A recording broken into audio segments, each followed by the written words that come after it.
ঢাক বাজা কাসর বাজা উলু দেয়ার শাখ বাজা, বছর পরে আবার এলো মাঝে।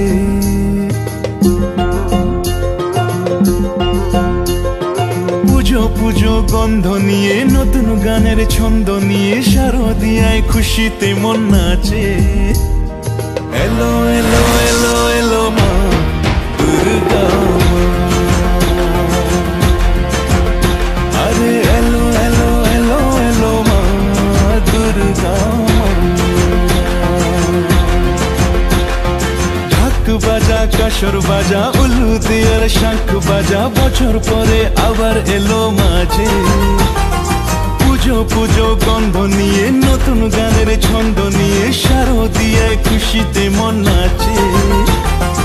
এলো এলো এলো এলো মা দুর্গা, আরে এলো এলো এলো এলো মা দুর্গা। বলো জয় দুর্গা মাই কি জয়, বলো জয় দুর্গা মাই কি জয়, বলো জয় দুর্গা মাই কি জয়।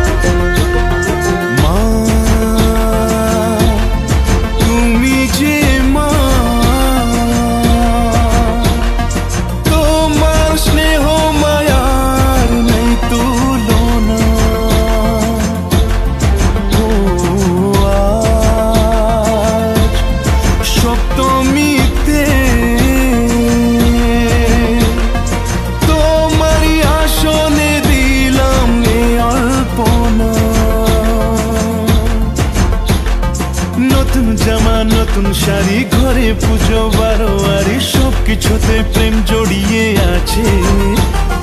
পুজো পুজো গন্ধ নিয়ে, নতুন গানের ছন্দ নিয়ে, শারদিয়ায় খুশিতে মন নাচে। এলো এলো এলো এলো মা দুর্গা,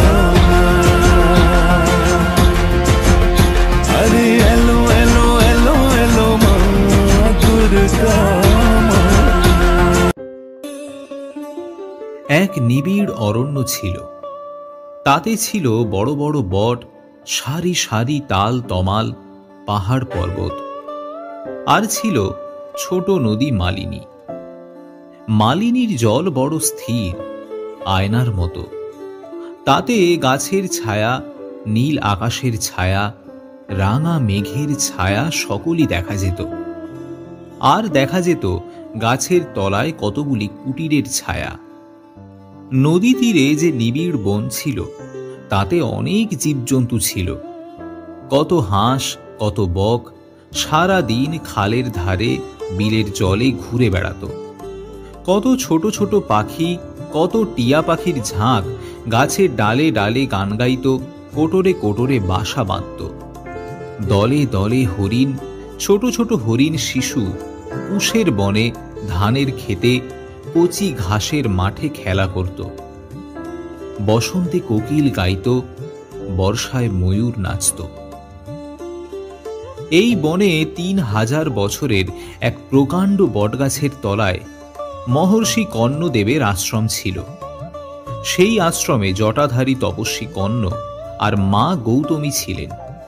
তাঁদের পাতার কুটির ছিল, পরনে বাকল ছিল, গোয়াল ভরা গাই ছিল, চঞ্চল বাছুর ছিল, আর ছিল বাকল পরা কতগুলি ঋষি কুমার। তারা কর্ণদেবের কাছে বেদ পড়ত, মালিনীর জলে তর্পণ করত, গাছের ফলে অতিথি সেবা করত, বনের ফুলে দেবতার অঞ্জলি দিত। আর কি করত? বনে বনে হোমের কাঠ পুড়িয়ে বেড়াত, কালো গাই ধল গাই মাঠে চড়াতে যেত। সবুজ মাঠ ছিল, তাতে গাই বাছুর চড়ে বেড়াত। বনে ছায়া ছিল, তাতে রাখাল ঋষিরা খেলে বেড়াত। তাদের ঘর গড়বার বালি ছিল, ময়ূর গড়বার মাটি ছিল, বেনু বাঁশের বাঁশি ছিল, বট পাতার ভেলা ছিল, আর ছিল খেলবার সাথী বনের হরিণ, গাছের ময়ূর, আর ছিল মা গৌতমীর মুখে দেব দানবের যুদ্ধ কথা, তাতো কর্ণের মুখে মধুর সাম বেদ গান। সকলই ছিল, ছিল না কেবল আধার ঘরের মানিক ছোট মেয়ে শকুন্তলা। একদিন নিশুতি রাতে অপ্সরী মেনকা তার রূপের ডালি দুধের বাছা শকুন্তলা মেয়েকে সেই তপবনে ফেলে রেখে গেল। বনের পাখিরা তাকে ডানায় ঢেকে বুকে নিয়ে সারা রাত বসে রইল। বনের পাখিদেরও দয়া মায়া আছে, কিন্তু সেই মেনকা পাষাণীর কি কিছু দয়া হলো? খুব ভোরবেলায় তপবনের যত ঋষিকুমার বনে বনে ফল ফুল কুড়োতে গিয়েছিল। তারা আমলকি বনে আমলকি, হরিতকি বনে হরিতকি, ইংলি ফলের বনে ইংলি ফল কুড়িয়ে নিল। তারপর ফুলের বনে পূজার ফুল তুলতে তুলতে পাখিদের মাঝে ফুলের মতো সুন্দর শকুন্তলা মেয়েকে কুড়িয়ে পেল। সবাই মিলে তাকে কোলে করে তাতো কর্ণের কাছে নিয়ে এলো। তখন সেই সঙ্গে বনের কত পাখি, কত হরিণ সেই তপবনে এসে বাসা বাঁধল। শকুন্তলা সেই তপবনে, সেই বটের ছায়ায় পাতার কুটিরে মা গৌতমীর কোলে পিঠে মানুষ হতে লাগল। তারপর শকুন্তলার যখন বয়স হল, তখন তাতো কর্ণ পৃথিবী খুঁজে শকুন্তলার বর আনতে চলে গেলেন। শকুন্তলার হাতে তপবনের ভার দিয়ে গেলেন। শকুন্তলার আপন মা বাপ তাকে পর করল, কিন্তু যারা পর ছিল তারা তার আপন হল।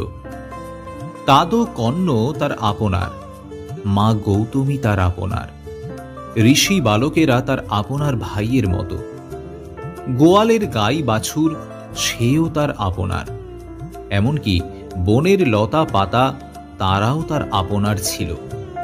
আর ছিল তার বড়ই আপনার দুই প্রিয় সখী অনুসুয়া, প্রিয়ংবদা। আর ছিল একটি মা হারা হরিণ শিশু, বড়ই ছোট, বড়ই চঞ্চল। তিন সখীর আজকাল অনেক কাজ, ঘরের কাজ, অতিথি সেবার কাজ, সকালে সন্ধ্যায় গাছে জল দেওয়ার কাজ, সহকারে মল্লিকা লতার বিয়ে দেওয়ার কাজ। আর শকুন্তলার দুই সখীর আরও একটি কাজ ছিল। তারা প্রতিদিন মাধবীলতায় জল দিত আর ভাবত কবে ওই মাধবীলতায় ফুল ফুটবে, সেই দিন সখী শকুন্তলার বর আসবে। এছাড়া আর কি কাজ ছিল? হরিণ শিশুর মতো নির্ভয়ে এ বনে সে বনে খেলা করা, ভ্রমরের মতো লতা বিতানে গুনগুন গল্প করা, নয়তো মরালির মতো মালিনীর হিম জলে গা ভাসানো, আর প্রতিদিন সন্ধ্যার আধারে বনপথে বনদেবীর মতো তিন সখীতে ঘরে ফিরে আসা, এই কাজ। একদিন দক্ষিণ বাতাসে সেই কুসুম বনে দেখতে দেখতে প্রিয় মাধবীলতার সর্বাঙ্গ ফুলে ভরে উঠল।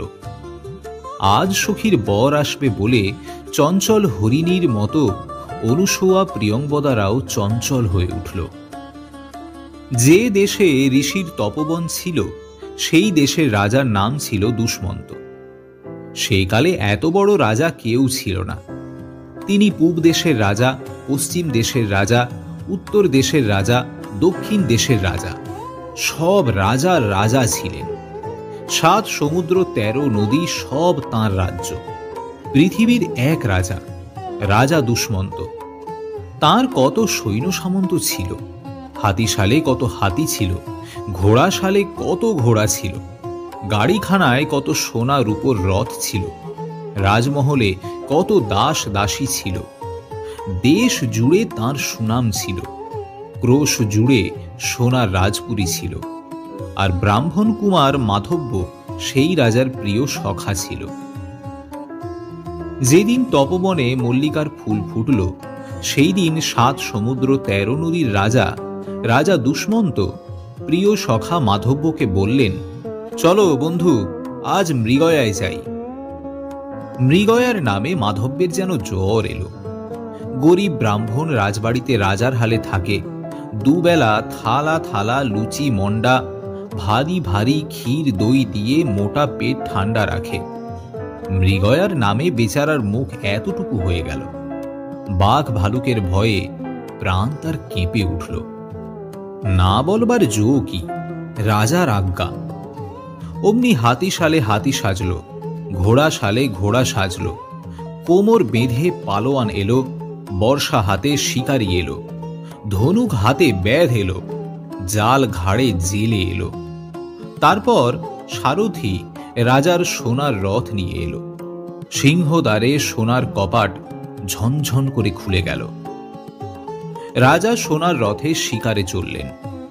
দুপাশে দুই রাজহস্তি চামর দোলাতে দোলাতে চলল। ছত্রধর রাজছত্র ধরে চলল, জয় ঢাক বাজাতে বাজাতে চলল। আর সর্বশেষে প্রিয় সখা মাধব্য এক খোঁড়া ঘোড়ায় হটহট করে চললেন। ক্রমে রাজা এ বন সে বন ঘুরে ঘুরে শেষে মহাবনে এসে পড়লেন। গাছে গাছে বেদ ফাঁদ পাততে লাগলো, খালে বিলে জেলে জাল পাততে লাগলো। সৈন্য সামন্ত বন ঘিরতে লাগলো। বনে সাড়া পড়ে গেল। গাছে গাছে কত পাখি, কত পাখির ছানা পাতার ফাঁকে ফাঁকে কচি পাতার মতো ছোট ডানা নাড়ছিল, রাঙা ফলের মতো ডালে দুলছিল, আকাশে উড়ে যাচ্ছিল, কোটরে ফিরে আসছিল, কিচমিচ করছিল। ব্যাধের সাড়া পেয়ে বাসা ফেলে কোটর ছেড়ে কে কোথায় পালাতে লাগলো। মোষ গরমের দিনে ভিজে কাদায় পড়ে ঠান্ডা হচ্ছিল। তাড়া পেয়ে শিং উঁচিয়ে ঘাড় বেঁকিয়ে গহন বনে পালাতে লাগলো। হাতি শুঁড়ে করে জল ছিটিয়ে গা ধুচ্ছিল, শাল গাছে গা ঘষছিল, গাছের ডাল ঘুরিয়ে মশা তাড়াচ্ছিল। ভয় পেয়ে সুর তুলে পদ্মবন দলে ব্যাধের জাল ছিঁড়ে পালাতে আরম্ভ করল। বনে বাঘ হাঁকার দিয়ে উঠল, পর্বতে সিংহ গর্জন করে উঠল, সারা বন কেঁপে উঠল। কত পাখি, কত বরা, কত বাঘ, কত ভালুক, কেউ জালে ধরা পড়ল, কেউ ফাঁদে বাঁধা পড়ল, কেউ বা তরোয়ারে কাটা গেল। বনে হাহাকার পড়ে গেল। বনের বাঘ বন দিয়ে, জলের কুমির জল দিয়ে, আকাশের পাখি আকাশ ছেয়ে পালাতে আরম্ভ করল। ফাঁদ নিয়ে ব্যাধ পাখির সঙ্গে ছুটল, তীর নিয়ে বীর বাঘের সঙ্গে গেল, জাল ঘাড়ে জেলে মাছের সঙ্গে চলল। রাজা সোনার রথে এক হরিণের সঙ্গে ছুটলেন। হরিণ প্রাণ ভয়ে হাওয়ার মতো রথের আগে দৌড়িয়েছে। সোনার রথ তার পেছনে বিদ্যুতের বেগে চলেছে। রাজার সৈন্য সামন্ত, হাতি ঘোড়া, প্রিয় সখা মাধব্য কত দূর কোথায় পড়ে রইল। কেবল রাজার রথ আর বনের হরিণ নদীর ধার দিয়ে, বনের ভেতর দিয়ে, মাঠের ওপর দিয়ে ছুটে চলল। যখন গহন বনে এই শিকার চলছিল, তখন সেই তপবনে সকলে নির্ভয়ে ছিল। গাছের ডালে টিয়া পাখি লাল ঠোঁটে ধান খুঁটছিল। নদীর জলে মনের সুখে হাঁস ভাসছিল। কুশবনে পোষা হরিণ নির্ভয়ে খেলা করছিল। আর শকুন্তলা, অনুসুয়া, প্রিয়ংবদা তিন সখী কুঞ্জবনে গুনগুন করে গল্প করছিল। এই তপবনে সকলে নির্ভয়, কেউ কারো হিংসা করে না। মহাযোগী কন্যের তপবনে বাঘে গরুতে এক ঘাটে জল খায়। হরিণ শিশু ও সিংহ শাবক একই বনে খেলা করে। এ বনে রাজাদেরও শিকার করা নিষেধ। রাজার শিকার সেই হরিণ ঊর্ধ্বশ্বাসে সেই তপবনের ভেতর চলে গেল। রাজাও অমনি ধনুস্বর ফেলে ঋষি দর্শনে চললেন। সেই তপবনে সোনার রথে পৃথিবীর রাজা আর মাধবীকুঞ্জে রূপসী শকুন্তলা দুজনের দেখা হল। এদিকে মাধব্য কি বিপদেই পড়েছে, আর সে পারে না। রাজভোগ না হলে তার চলে না। নরম বিছানা ছাড়া ঘুম হয় না, পালকি ছাড়া সে এক পা চলে না। আর কি সারাদিন ঘোড়ার পিঠে চড়ে এই বরা যায়, ওই বাঘ পালায় করে এ বন সে বন ঘুরে বেড়ানো যায়? ঠিক সময় রাজভোগ না পেলে সে অন্ধকার দেখে। তার কি সারাদিনের পর একটু আধবোড়া মাংসে পেট ভরে? পাতার বিছানায় মশার কামড়ে কি তার ঘুম হয়? বনে এসে ব্রাহ্মণ মহা মুশকিলে পড়েছে। সমস্ত দিন ঘোড়ার পিঠে ফিরে সর্বাঙ্গে তার দারুণ ব্যথা। মশার জ্বালায় রাত্রে নিদ্রা নেই, মনে সর্বদা ভয়। ওই ভালুক এলো, ওই বুঝি বাঘে ধরল। ভয়ে ভয়ে বেচারা আধখানা হয়ে গেছে। রাজাকে কত বোঝাচ্ছে, মহারাজ রাজ্য ছারখারে যায়, শরীর মাটি হলো, আর কেন রাজ্যে ফিরে চলুন। রাজা তবু শুনলেন না।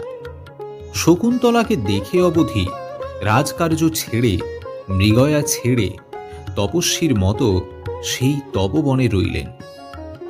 রাজ্যে রাজার মা ব্রত করেছেন, রাজাকে ডেকে পাঠালেন, তবু রাজ্যে ফিরলেন না। কত ওজোর আপত্তি করে মাধব্যকে সব সৈন্য সামন্ত সঙ্গে মার কাছে পাঠিয়ে দিয়ে একলা সেই তপবনে রইলেন। মাধব্য রাজবাড়িতে মনের আনন্দে রাজার হালে আছে, আর এদিকে পৃথিবীর রাজা বনবাসীর মতো বনে বনে হা শকুন্তলা জো শকুন্তলা বলে ফিরছে। হাতের ধনুক তুনের বান কোন বনে পড়ে আছে। রাজবেশ নদীর জলে ভেসে গেছে, সোনার অঙ্গ কালি হয়েছে। দেশের রাজা বনে ফিরছে, আর শকুন্তলা কি করছে? নিকুঞ্জ বনে পদ্মের বিছানায় বসে পদ্মপাতায় মহারাজকে মনের কথা লিখছে। রাজাকে দেখে কে জানে তার মন কেমন হলো। একদণ্ড না দেখলে প্রাণ কাঁদে, চোখের জলে বুক ভেসে যায়। দুই সখী তাকে পদ্ম ফুলে বাতাস করছে, গলা ধরে কত আদর করছে, আঁচলে চোখ মোছাচ্ছে আর ভাবছে, এইবার ভোর হলো, বুঝি সখীর রাজা ফিরে এলো। তারপর কি হলো? দুঃখের নিশি প্রভাত হলো। মাধবীর পাতায় পাতায় ফুল ফুটল, নিকুঞ্জের গাছে গাছে পাখি ডাকল, সখীদের পোষা হরিণ কাছে এলো। আর কি হলো? বনপথে রাজা বর কুঞ্জে এলো। আর কি হলো? পৃথিবীর রাজা আর বনের শকুন্তলা দুজনে মালা বদল হলো। দুই সখীর মনোবাঞ্ছা পূর্ণ হলো।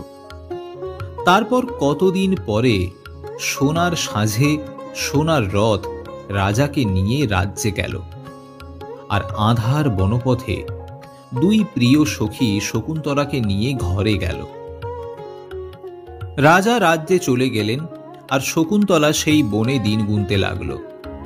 যাবার সময় রাজা নিজের মোহর আংটি শকুন্তলাকে দিয়ে গেলেন, বলে গেলেন, সুন্দরী, তুমি প্রতিদিন আমার নামের একটি করে অক্ষর পড়বে, নামও শেষ হবে, আর বনপথে সোনার রথ তোমাকে নিতে আসবে। কিন্তু হায়, সোনার রথ কই এলো? কত দিন গেল, কত রাত গেল, দুষ্মন্ত নাম কতবার পড়া হয়ে গেল, তবু সোনার রথ কই এলো? হায় হায়, সোনার সাঁঝে সোনার রথ সেই যে গেল, আর ফিরল না। পৃথিবীর রাজা সোনার সিংহাসনে, আর বনের রানী কুটির দুয়ারে, দুজনে দুইখানে। রাজার শোকে শকুন্তলার মন ভেঙে গেল। কোথা রইল অতিথি সেবা, কোথা রইল পোষা হরিণ, কোথা রইল সাধের নিকুঞ্জ বনে প্রাণের দুই প্রিয় সখী। শকুন্তলার মুখে হাসি নেই, চোখে ঘুম নেই। রাজার ভাবনা নিয়ে কুটির দুয়ারে পাষাণ প্রতিমা বসে রইল। রাজার রথ কেন এলো না? কেন রাজা ভুলে রইলেন? রাজা রাজ্যে গেলে একদিন শকুন্তলা কুটিরের দুয়ারে গালে হাত দিয়ে বসে বসে রাজার কথা ভাবছে, ভাবছে আর কাঁদছে। এমন সময় মহর্ষি দুর্বাসা দুয়ারে অতিথি হয়ে এলেন। শকুন্তলা জানতেও পারলেন না, ফিরেও দেখল না। একে দুর্বাসা মহা অভিমানী, একটুতেই তার মহা রাগ হয়। কথায় কথায় যাকে তাকে ভস্ম করে ফেলেন। তার ওপর শকুন্তলার এই অনাদর, তাকে প্রণামও করল না, বসতে আসন দিল না, পা ধোবার জলও দিল না। দুর্বাসার সর্বাঙ্গে যেন আগুন ছুটল। রাগে কাঁপতে কাঁপতে বললেন, কি অতিথির অপমান? পাপীয়সী, এই অভিসম্পাত করছি, যার জন্যে আমার অপমান করলি সে যেন তোকে কিছুতেই না চিনতে পারে। হা, শকুন্তলার কি তখন জ্ঞান ছিল যে দেখবে কে এলো কে গেল? দুর্বাসার একটি কথাও তার কানে গেল না। মহামানী মহর্ষি দুর্বাসা ঘোর অভিসম্পাত করে চলে গেলেন। সে কিছুই জানতে পারল না কুটির দুয়ারে আনমনে যেমন ছিল তেমনি বসে রইল শকুন্তলা। অনুসুয়া, প্রিয়ংবদা দুই সখী উপবনে ফুল তুলছিল। ছুটে এসে দুর্বাসার পায়ে লুটিয়ে পড়ল। কত সাধ্য সাধনা করে, কত কাকুতি মিনতি করে, কত হাতে পায়ে ধরে দুর্বাসাকে শান্ত করল। শেষে এই শাপান্ত হল, রাজা যাবার সময় শকুন্তলাকে যে আংটি দিয়ে গেছেন সেই আংটি যদি রাজাকে দেখাতে পারে তবেই রাজা শকুন্তলাকে চিনবেন। যতদিন সেই আংটি রাজার হাতে না পড়বে ততদিন রাজা সব ভুলে থাকবেন। দুর্বাসার অভিশাপে তাই পৃথিবীর রাজা সব ভুলে রইলেন। বনপথে সোনার রথ আর ফিরে এলো না। এদিকে দুর্বাসাও চলে গেলেন, আর তাতো কর্ণ তপবনে ফিরে এলেন। সারা পৃথিবী খুঁজে শকুন্তলার বর মেলেনি। তিনি ফিরে এসে শুনলেন সারা পৃথিবীর রাজা বনে এসে তার গলায় মালা পরিয়ে গিয়েছেন। তাতো কর্ণের আনন্দের সীমা রইল না। তখনই শকুন্তলাকে রাজার কাছে পাঠাবার উদ্যোগ করতে লাগলেন। দুঃখে অভিমানে শকুন্তলা মাটিতে মিশেছিল। তাকে কত আদর করলেন, কত আশীর্বাদ করলেন। উপবনে দুই সখী যখন শুনল শকুন্তলা শ্বশুর বাড়ি চলল, তখন তাদের আর আহ্লাদের সীমা রইল না। প্রিয়ংবদা কেশর ফুলের হার নিল, অনুসুয়া গন্ধ ফুলের তেল নিল। দুই সখীতে শকুন্তলাকে সাজাতে বসল। তার মাথায় তেল দিল, খোঁপায় ফুল দিল, কপালে সিঁদুর দিল, পায়ে আলতা দিল, নতুন বাকল দিল। তবু তো মন উঠল না। সখী রে, কি বেশ করে দিল! প্রিয় সখী শকুন্তলা পৃথিবীর রানী, তার কি এই সাজ! হাতে মৃণালের বালা, গলায় কেশরের মালা, খোঁপায় মল্লিকার ফুল, পরনে বাকল। হায় হায়, মতির মালা কোথায়? হীরের বালা কোথায়?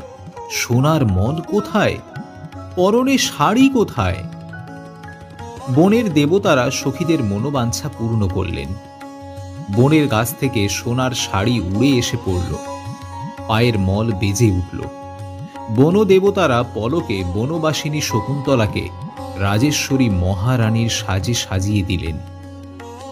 তারপর যাবার সময় হল। হায়, যেতে কি পা সরে, মন কি চায়! শকুন্তলা কোন দিকে যাবে? সোনার পুরীতে রানীর মতো রাজার কাছে চলে যাবে, না তিন সখীতে বনপথে আজন্মকালের তপবনে ফিরে যাবে? এদিকে শুভ লগ্ন বয়ে যায়, ওদিকে বিদায় আর শেষ হয় না। কুঞ্জবনে মল্লিকা মাধবী কচি কচি পাতা নেড়ে ফিরে ডাকছে। মা হারা হরিণ শিশু সোনার আঁচল ধরে বনের দিকে টানছে। প্রাণের দুই প্রিয় সখী গলা ধরে কাঁদছে। এক দণ্ডে এত মায়া, এত ভালোবাসা কাটানো কি সহজ? মা হারা হরিণ শিশুকে তাতো কর্ণের হাতে, প্রিয় তরুলতাদের প্রিয় সখীদের হাতে সঁপে দিয়ে কত বেলাই হয়ে গেল। তপবনের শেষে বটগাছ, সেইখান থেকে তাতো কর্ণ ফিরলেন। দুই সখী কেঁদে ফিরে এলো। যাবার সময় শকুন্তলার আঁচলে রাজার সেই আংটি বেঁধে দিল, বলে দিল, দেখিস ভাই, যত্ন করে রাখিস। তারপর বনের দেবতাদের প্রণাম করে শকুন্তলা রাজপুরীর দিকে চলে গেল। পরের মেয়ে পর হয়ে পরের দেশে চলে গেল। বনখানা আধার করে গেল। ঋষির অভিশাপ কখনো মিথ্যে হয় না। রাজপুরে যাবার পথে শকুন্তলা একদিন শচীতীর্থের জলে গা ধুতে গেল। সাঁতার জলে গা ভাসিয়ে নদীর জলে ঢেউ নাচিয়ে শকুন্তলা গা ধুল। রঙ্গ ভরে অঙ্গের শাড়ি জলের ওপর বিছিয়ে দিল। জলের মতো চিকন আঁচল জলের সঙ্গে মিশে গেল, ঢেউয়ের সঙ্গে গড়িয়ে গেল। সেই সময় দুর্বাসার সাপে রাজার সেই আংটি শকুন্তলার চিকন আঁচলের এক কোণ থেকে অগাধ জলে পড়ে গেল। শকুন্তলা জানতেও পারল না।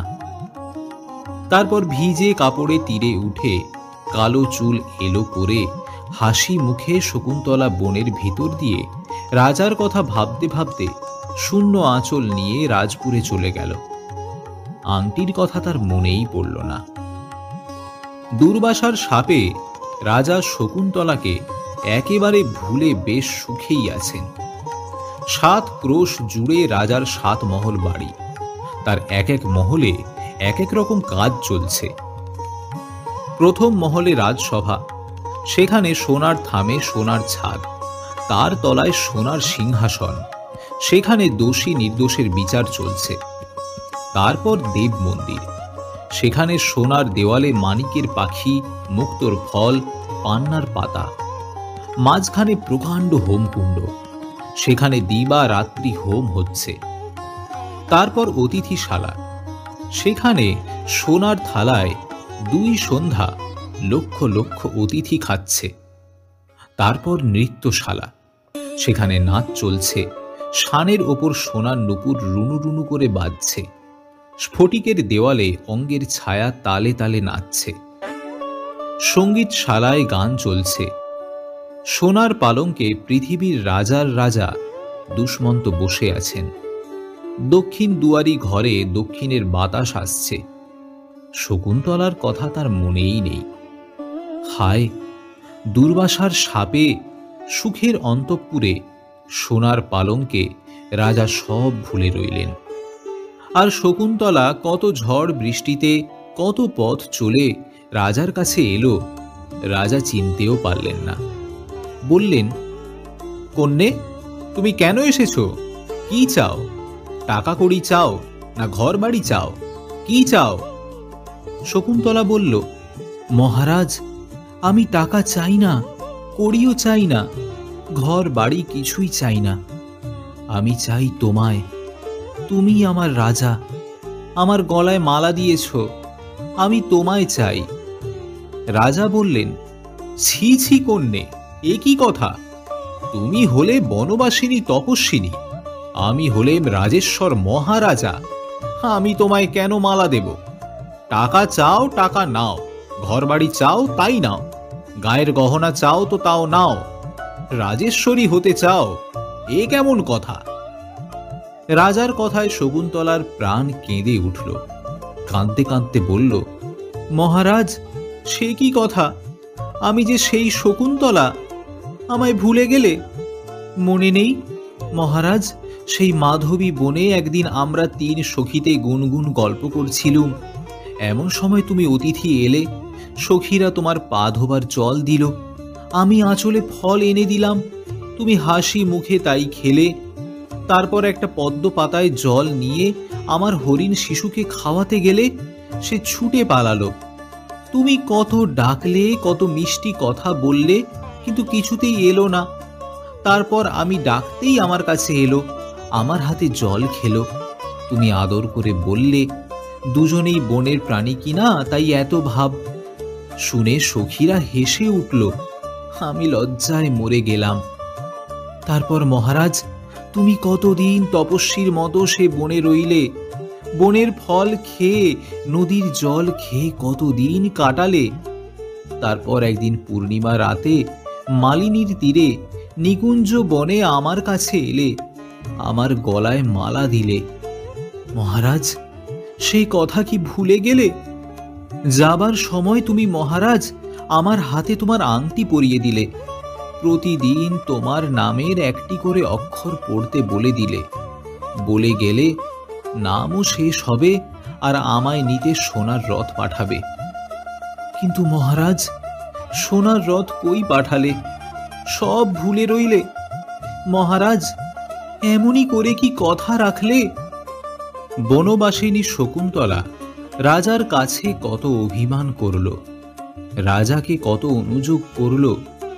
সেই কুঞ্জবনের কথা সেই দুই সখীর কথা, সেই হরিণ শিশুর কথা, কত কথাই মনে করিয়ে দিল।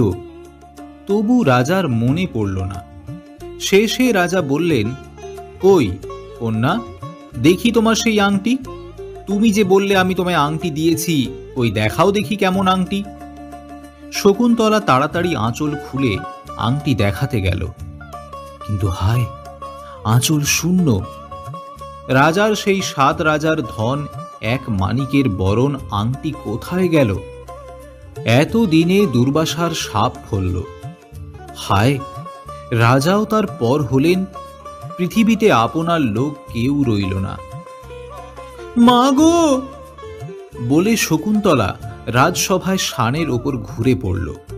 তার কপাল ফুটে রক্ত ছুটল। রাজসভায় হাহাকার পড়ে গেল। সেই সময় শকুন্তলার সেই পাষাণী মা মেনকা স্বর্গপুরে ইন্দ্রসভায় বীণা বাজিয়ে গান গাইছিল।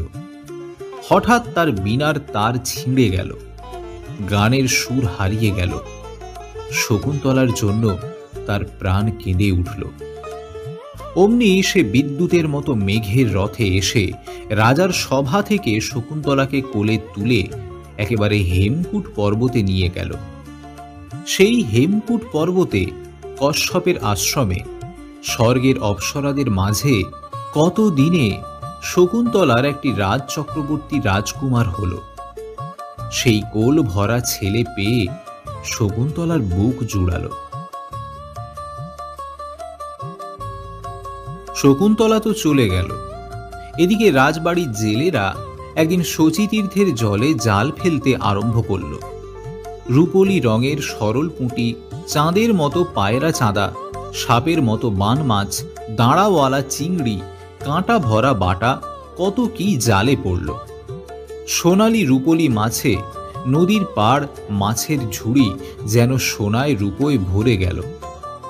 সারাদিন জেলেদের জালে কত রকমের কত যে মাছ পড়ল তার ঠিকানা নেই। শেষে ক্রমে বেলা পড়ে এলো। নীল আকাশ, নদীর জল, নগরের পথ আঁধার হয়ে এলো। জাল গুটিয়ে জেলেরা ঘরে চলল। এমন সময় এক জেলে জাল ঘাড়ে নদী তীরে দেখা দিল। প্রকাণ্ড জালখানা মাথার উপর ঘুরিয়ে নদীর ওপর উড়িয়ে দিল। মেঘের মতো কালো জাল আকাশে ঘুরে নদীর এপার ওপার দুপার জুড়ে জলে পড়ল। সেই সময় মাছের সর্দার, নদীর রাজা, বুড়ো মাছ রুই অন্ধকারে সন্ধ্যার সময় সেই নদী ঘেরা কালো জালে ধরা পড়ল। জেলে পাড়ায় রব উঠল।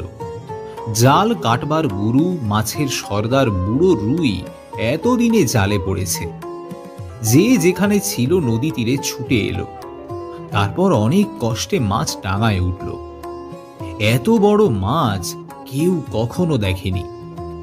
আবার যখন সেই মাছের পেট চিরতে 7 রাজার ধন 1 মানিকের আংটি জ্বলন্ত আগুনের মতো ঠিকরে পড়ল, তখন সবাই অবাক হয়ে রইল। যার মাছ তার আনন্দের সীমা রইল না। গরিব জেলে যেন আকাশের চাঁদ হাতে পেল। মাছের ঝুড়ি, ছেঁড়া জাল জলে ফেলে মানিকের আংটি স্যাঁকড়ার দোকানে বেচতে চলল। রাজা শকুন্তলাকে যে আংটি দিয়েছিলেন, এ সেই আংটি। শচীতীর্থে গা ধোবার সময় তার আঁচল থেকে যখন জলে পড়ে যায়, তখন রুই মাছটা খাবার ভেবে গিলে ফেলেছিল। জেলের হাতে রাজার মোহর আংটি দেখে স্যাঁকড়া কোতোয়ালকে খবর দিল। কোতোয়াল জেলেকে মারতে মারতে রাজসভায় হাজির করল। বেচারা জেলে রাজদরবারে দাঁড়িয়ে কাঁপতে কাঁপতে কেমন করে মাছের পেটে আংটি পেয়েছে তাই নিবেদন করল। রাজমন্ত্রী দেখলেন সত্যি আংটিতে মাছের গন্ধ। জেলে ছাড়া পেয়ে মোহরের তোড়া বকশিস নিয়ে নাচতে নাচতে বাড়ি গেল। এদিকে আংটি হাতে পড়তেই রাজার তপবনের কথা সব মনে পড়ে গেল। শকুন্তলার শোকে রাজা যেন পাগল হয়ে উঠলেন। বিনা দোষে তাকে দূর করে দিয়ে প্রাণ যেন তুষের আগুনে পুড়তে লাগলো। মুখে অন্য কথা নেই, কেবল হা শকুন্তলা, হা শকুন্তলা। আহারে বিহারে শয়নে স্বপনে কিছুতেই সুখ নেই। রাজকার্যে সুখ নেই, অন্তঃপুরে সুখ নেই, উপবনে সুখ নেই, কোথাও সুখ নেই। সঙ্গীতশালায় গান বন্ধ হলো, নৃত্যশালায় নাচ বন্ধ হলো, উপবনে উৎসব বন্ধ হলো। রাজার দুঃখের সীমা রইল না। একদিকে বনবাসিনী শকুন্তলা কোল ভরা ছেলে নিয়ে হেমকূটে সোনার শিখরে বসে রইল, আর একদিকে জগতের রাজা রাজা দুষ্মন্ত জগৎ জোড়া শোক নিয়ে ধুলায় ধূসর পড়ে রইলেন। কতদিন পরে দেবতার কৃপা হল। স্বর্গ থেকে ইন্দ্রদেবের রথ এসে রাজাকে দৈত্যদের সঙ্গে যুদ্ধ করবার জন্যে স্বর্গপুরে নিয়ে গেল। সেখানে নন্দনবনে কতদিন কাটিয়ে দৈত্যদের সঙ্গে যুদ্ধ করে মন্দারের মালা গলায় পরে রাজা রাজ্যে ফিরলেন। এমন সময় দেখলেন পথে হেমকূট পর্বত, মহর্ষি কশ্যপের আশ্রম। রাজা মহর্ষিকে প্রণাম করবার জন্য সেই আশ্রমে চললেন। এই আশ্রমে অনেক তাপস, অনেক তপস্বিনী থাকতেন, অনেক অপ্সর, অনেক অপ্সরা থাকত। আর থাকত শকুন্তলা আর তার পুত্র রাজপুত্র সর্বদমন। রাজা দুষ্মন্ত যেমন দেশের রাজা ছিলেন, তার সেই রাজপুত্র তেমনি বনের রাজা ছিল। বনের যত জীবজন্তু তাকে বড়ই ভালোবাসত। সেই বনে 7 ক্রোশ জুড়ে একটা প্রকাণ্ড বটগাছ ছিল। তার তলায় একটা প্রকাণ্ড অজগর দিন রাত্রি পড়ে থাকত। এই গাছতলায় সর্বদমনের রাজসভা বসত। হাতিরা তাকে মাথায় করে নদীতে নিয়ে যেত, শুঁড়ে করে জল ছিটিয়ে গা ধুইয়ে দিত, তারপর তাকে সেই সাপের পিঠে বসিয়ে দিত। এই তার রাজ সিংহাসন। দুদিকে 2 হাতি পদ্মফুলের চামর দোলাত। অজগর ফনা মেলে মাথায় ছাতা ধরত।